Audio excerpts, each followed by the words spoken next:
हमार केहू रहे।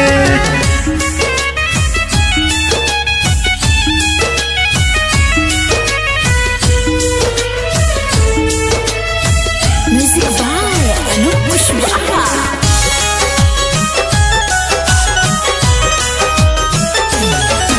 न तोड़ पिल पवनो घरी हो तो चल जा केहू पे जरी हो। जब तोरा फर्क न पड़ता तो हमारा फर्क का पड़ी हो। न तोड़ पिल पवनो घरी हो तो चल जा केहू पे जरी हो। जब तोरा फर्क न पड़ता तो हमारा फर्क का पड़ी हो। दिलवा लाग जाला हमरो सुन जाई अब जहे। अब भुला गइनी हम कि हमार केहू रहे।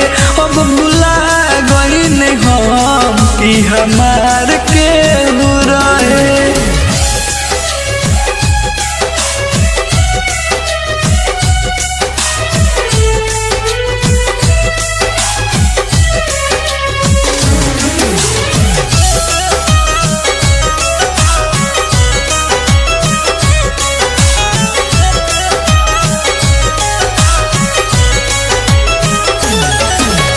कहतनी नहीं कहे के दर्द न तनिको सहे के।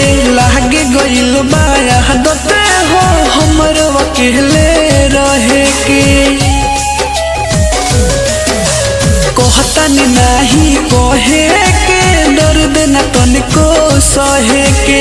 लागे गइल बा आदत हो हमरो अकेले रहे के। उमर जीते अकेला के न पागल केहू कहे।